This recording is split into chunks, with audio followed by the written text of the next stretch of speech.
What do an American president, a telegram to Mexico, Pancho Villa's American arch-nemesis, and a British ocean liner have in common? Find out today on History and Conflict. From 1914 to 1916, President Woodrow Wilson oversaw a country divided. American feelings about the Great War varied widely. The vast majority of the public generally fell into one of four categories. The non-interventionists, who felt strongly that the United States should mind its own business in regards to what they considered strictly a European affair, led by such famed names as William Jennings Bryan, William Randolph Hearst, and Henry Ford. The socialists, who were led by Eugene Debs, who were staunch anti-militarists and saw no need for the United States to get swept up in the military fervor that was sweeping the globe. The liberal internationalists, who reluctantly saw the need for intervention and had some hope of spreading liberal democratic values throughout the imperial world. And finally, the Atlanticists, who were often Anglophiles, supported the Entente, and believed that the U.S. should not only be prepared to enter the war, but emphatically supported U.S. intervention in Europe. So the United States, guided by Woodrow Wilson, stayed neutral. This created both problems and benefits for Americans in regards to their relationship with European countries. The benefits were that the United States had been in a recession. They were able to sell goods to any country involved in the war. Given that so many countries in Europe were at war and struggling to keep up with grains, goods, and production, the U.S. was in the midst of a booming business, and it was pulling the United States out of the recession and re-energizing the American economy. The majority of Americans wanted to stay neutral, and by staying neutral, this kept the American populace happy. Additionally, the United States was woefully underprepared to go to war in Europe. In fact, in 1915 and 1916, Americans were much more concerned about a war with Mexico and in managing border incursions along their southern border than with anything going on in Europe at the time. Problems cropped up as well. Naturally, when you stay neutral in a war known as the Great War, you're bound to make everyone a little uncomfortable. Staying neutral was also difficult. While the U.S. was able to sell to any country in the war, they were more and more selling to Entente countries, making the German Empire raise an eyebrow, and also making Americans worry about whether or not the country holding the largest IOU was going to make it out of this war on top. Seeing that the U.S. was continuing to help the Brits and her allies, the Germans began subtly, or not so subtly depending on how you look at it, undermining American interests. German spying and sabotage in the United States, including the Black Tom explosion in New Jersey and very early attempts to inflame tensions between Mexico and the United States, start turning their prior friendship sour. These tensions explode in May 1915, when the Germans sink a British ocean liner known as the Lusitania. The Lusitania was so explosive because it was seen as an example of unrestricted submarine warfare. Previously during conflict, ships would follow cruiser rules. This meant that they typically did not sink ships carrying civilians, and if they were going to, they gave the civilians the opportunity to disembark the ship. But with U-boats, which could neither take on civilian passengers, and whose biggest advantage was going undetected in the first place, this was not possible. Likewise, the Germans claimed that they had warned the U.S. that they were going to be sinking British merchant ships in a number of American newspapers prior to the sailing of the Lusitania. Americans therefore assumed the risk when choosing to voyage across the Atlantic on a British ocean liner. They also argued that British merchant ships were carrying munitions, and that this meant that the ships were no longer neutral passenger ships, but in fact part of the war machine. The United States in turn argued that Americans should never have been killed in a war that did not involve the United States, and that the U.S. and all neutral countries had a right to freedom of the seas. Wilson was incensed and was faced with making a decision about the relationship with Germany going forward. After all, the Germans killed over 128 innocent Americans. On the other hand, Germany had technically warned them. In the end, Wilson decides to pen a strongly worded diplomatic correspondence to Germany, hoping that previous ties of friendship will allow him to continue to maintain neutrality. Ultimately, the Germans, censured by this disapproval, agree to halt unrestricted warfare, allowing Wilson and the United States to remain neutral. However, the U.S. had taken the sinking of the Lusitania and other encroachments of the Germans on their neutrality to heart. They'd reflected on the size of their military and their readiness and came to the conclusion that some measure of preparedness was going to be necessary.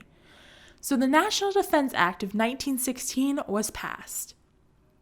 This act, part of the preparedness movement, and therefore controversial in its own way, led to the expansion of the Army and the National Guard. It also allowed for the federalization of the National Guard. It created an aviation branch of the Army, and it set aside money for research and materials needed for defense. By keeping the peace between the United States and Europe, Wilson was able to run on a re-election platform of neutrality.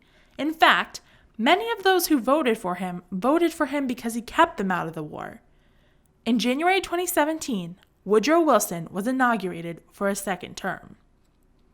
And then, it all went to hell in a handbasket.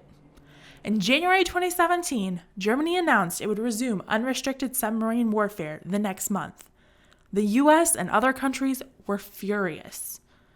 And at the same time, a German official, Arthur Zimmermann, was penning an encrypted telegram to Mexico. The telegram read, "We intend to begin on the 1st of February unrestricted submarine warfare. We shall endeavor, in spite of this, to keep the United States of America neutral. In the event of this not succeeding, we make Mexico a proposal of alliance." It was sent on the 19th of January. The British intercepted and decoded the telegram, but hesitated on whether or not to share it with the US. The fact that the British are able to decode German messages is an important and closely guarded secret. Ultimately, however, the British decide that the Americans deserve to know, and in late February, a decoded copy is delivered to the US ambassador and, once verified, President Wilson. On February 28, 1917, President Woodrow Wilson releases the text of the telegram to the media. The initial public reaction to the telegram is mixed.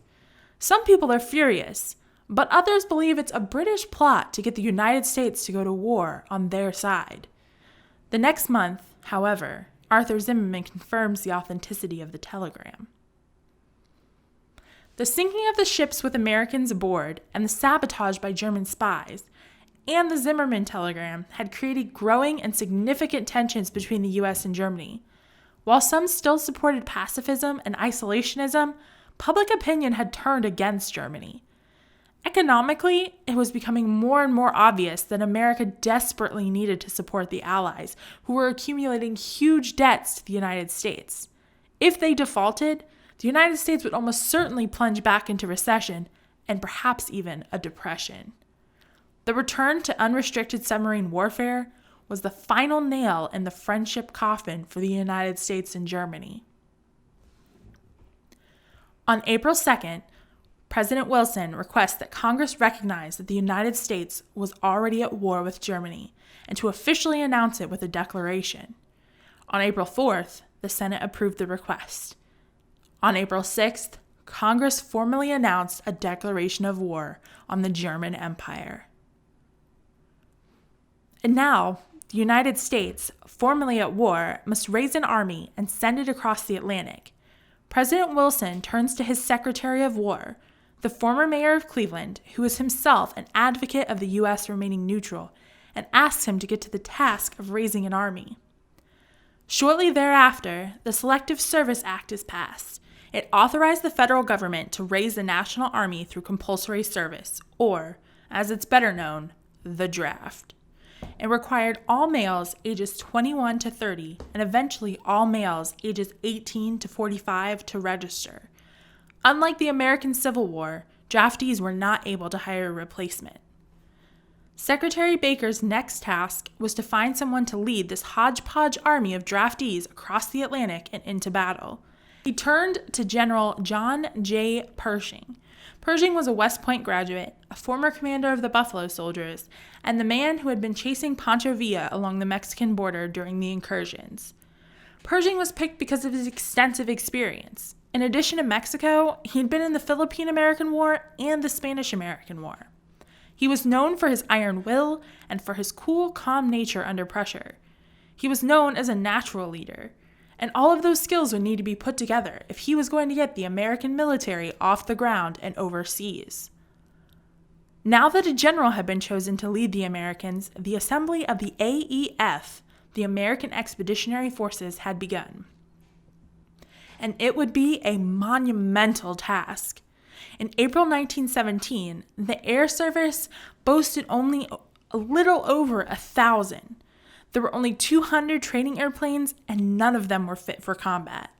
The U.S. Army contained only 120,000, and the National Guard only 180,000. Pershing would need well over 1 million if the United States was going to do anything of note in Europe. The training camps in the States had to be radically expanded to accommodate the influx of new persons from the Selective Service Act. More camps and airfields were established. Supplies and uniforms were desperately needed while production began in earnest. In the meantime, U.S. soldiers trained without. Wooden versions of guns and grenades were often used by practice by soldiers, and others simply had to imagine them. Ships and goods were ready to take the soldiers overseas. British and French equipment was set up in Europe for the Americans to use once they landed, and additional training camps in Europe would also need to be assembled. Wartime rationing and production went into full effect.